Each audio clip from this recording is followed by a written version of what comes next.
आज की ताजा खबर में एक बार फिर आप सभी का इस्तकबाल है। सुप्रीम कोर्ट में समाज से कब्ल उद्धव ठाकरे धड़े को एक और झटका लगा है। अरकान असेंबली के बाद शिवसेना अरकान पार्लियामान भी दो खेमों में बंट गए हैं। लोकसभा में अब राहुल शिवाले शिवसेना के लीडर होंगे।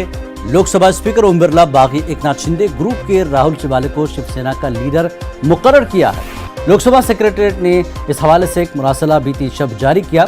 ख्याल रहे कि शिवसेना के 12 अरकान पार्लियामान ने लोकसभा स्पीकर को खत लिखकर उनसे राहुल शिवाले को ऐवान का लीडर मुकर्रर करने की गुजारिश की थी। और पूरे इस मामले पर वसीम अंसारी हमारे साथ जुड़ चुके हैं। वसीम, एक बड़ा झटका उद्धव ठाकरे को लगा है असेंबली के बाद, अब पार्लियामेंट पे भी ये झटका कैसे देखा जा रहा है इस पूरे राजनीतिक मामले को महाराष्ट्र में?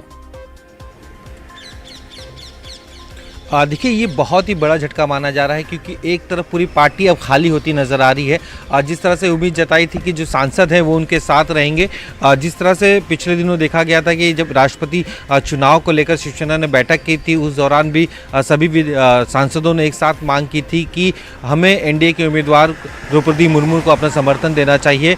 कहीं ना कहीं दबाव बनाया था। उस दबाव के अंदर आते हुए उद्धव ठाकरे ने महाविकास आघाड़ी के जो कैंडिडेट है उसे अपना समर्थन ना देते हुए एनडीए के जो उम्मीदवार थे उनको अपना समर्थन दिया था। ये समर्थन के बाद ये अंदाज़ा लगाया जाता है कहीं ना कहीं पार्टी को कहीं ब्रेक होने से बचाने की कोशिश की जा रही है। लेकिन जिस तरह से एक दिन पहले हमने देखा कि 12 सांसद एक साथ शिवसेना के छोड़कर वो शिंदे खेमे में शामिल हो जाते हैं, ये अपने आप में महाराष्ट्र की राजनीति में खास करके उद्धव ठाकरे के लिए बहुत ही झटके वाला फैसला होगा। और जिस तरह से देखा जा रहा है पिछले कुछ दिनों से लगातार उद्धव ठाकरे पार्टी को संभालने की कोशिश भी कर रहे हैं, लेकिन इसके बावजूद भी जो पार्टी है उसमें कई नेताओं के आने जाने का सिलसिला अब भी शुरू है। लगातार बैठकों का दौर शुरू है, लेकिन इसके बावजूद भी पार्टी में जो खामियां है उसे पूरी तरीके से वो रोक नहीं पा रहे हैं और किसी भी तरीके से आने जाने वाले को किसी भी तरह से रोकने में विफल नजर आ रहा है। ये झटका महज सिर्फ पार्टी को नुकसान पहुंचाना नहीं, आने वाले जो स्थानिक चुनाव है उसमें भी साफ तौर पे दिखाई देगा।